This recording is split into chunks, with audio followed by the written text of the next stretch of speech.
প্রতি সপ্তাহে নতুন নতুন ভূতের গল্প দেখতে সাবস্ক্রাইব করুন বাংলা ভূতের গল্প চ্যানেলটিকে। সেই সাথে বেল আইকন প্রেস করতে ভুলবেন না। বন্ধুরা, আজকের সত্যিকার ভূতের ঘটনাটি পাঠিয়েছে ইসমাইল হোসেন হৃদয়। আর এই ভৌতিক ঘটনা ঘটে তার নানার সাথে। আর ঘটনার স্থান বাংলাদেশের ভোলা জেলা। আজকের বিশেষ প্রশ্ন, তোমরা কি কেউ কখনো রাতের বেলা মাছ নিয়ে বাহিরে অবস্থান করেছ? আর করে থাকলে কোনো অস্বাভাবিক কিছু ঘটেছে?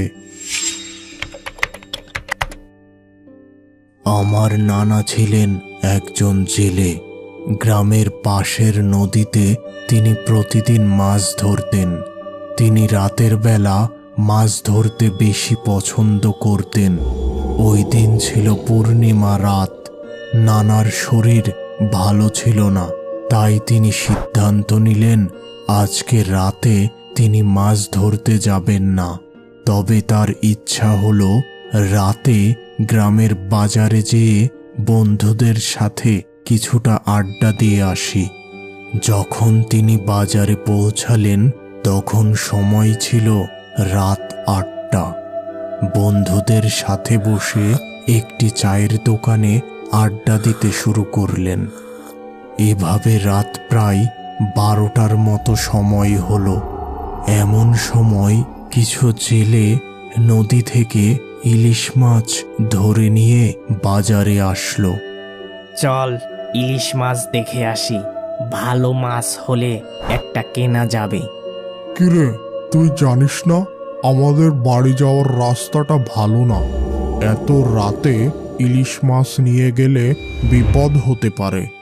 এই কথা বলেই তার বন্ধুরা বাড়ির দিকে রওনা দিল। নানা কিন্তু তাদের অনুসরণ করলেন না।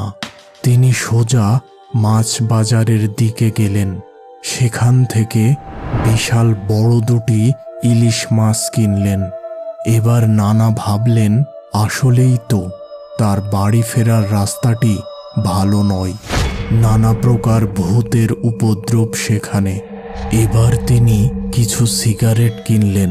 তিনি কিন্তু সিগারেট খান না, শুধুমাত্র হাতে একটি আগুন থাকবে এই ভেবে তিনি সিগারেট কিনলেন। এবার তিনি তার বাড়ির দিকে রওনা দিলেন। রাস্তার দুই পাশে ছিল ধান ক্ষেত। কিছু সময় পর নানা পৌঁছে গেলেন রাস্তার পাশের একটি মসজিদের কাছে। এবার তিনি সিগারেটে আগুন দিলেন, কারণ এই মসজিদের পরেই আছে বেশ কিছু তাল গাছ। গ্রামের মানুষ বিশ্বাস করে এখানে ভূত বা পিশাচ বসবাস করে। এবার আবার ইলিশ মাছ নিয়ে হাঁটা শুরু করলেন নানা। মসজিদ পার হতেই তার মনে হলো কে যেন তার পিছু হেঁটে আসছে।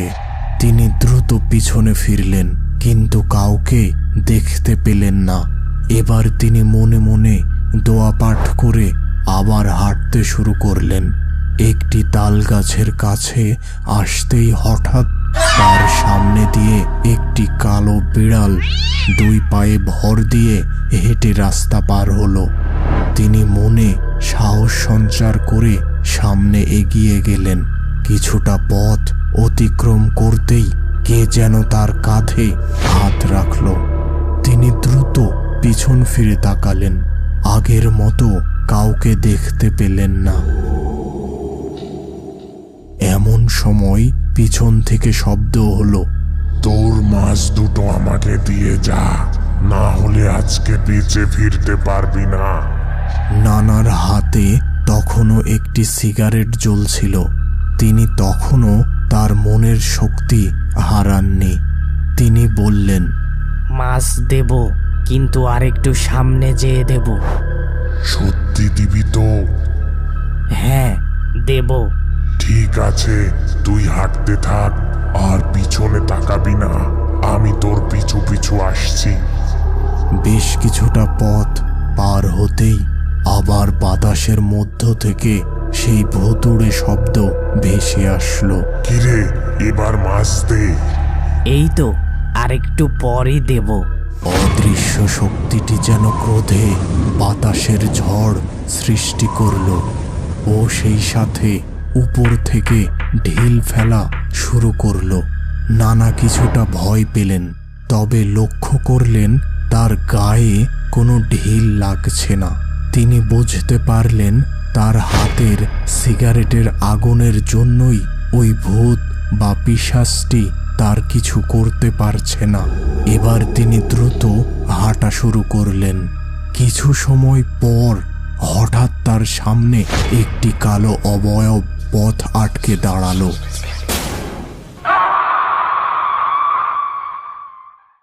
তিনি লক্ষ্য করলেন তার হাতের সিগারেটটি শেষ হয়ে তার আগুন নিভে গেছে। ভীষণ ভয়ে নানা এক চিৎকার দিয়ে তার বাড়ির দিকে দৌড় শুরু করলেন।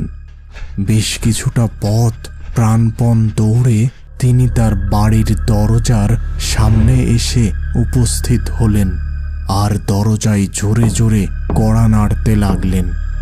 নানু দ্রুত ঘুম থেকে উঠে দরজা খুলে দিলেন। নানা তাড়াতাড়ি ঘরে প্রবেশ করে দরজা লাগিয়ে দিলেন এবং নানুকে উদ্দেশ্য করে বললেন, কোনো কথা বলার সময় নেই, দ্রুত এই মাছ দুটি রান্নার ব্যবস্থা করো। নানু বেশ অবাক হয়ে রান্নাঘরে গেলেন মাছ দুটি রান্না করতে। কিছু সময়ের মধ্যেই মাছ রান্না শেষ হলো আর তার ঘ্রাণ ছড়িয়ে পড়ল সারা বাড়ি। এমন সময় ঘরের দরজায় বাহির থেকে কড়া নাড়ার শব্দ শোনা গেল। নানু এসে দরজা খুলতে যাবে এমন সময় নানা তাকে দরজা খুলতে নিষেধ করলেন। তিনি দরজার কাছে যেয়ে কান পেতে শুনলেন, আমাকে মাছ দে, না হলে কিন্তু তোকে বাঁচতে দেব না।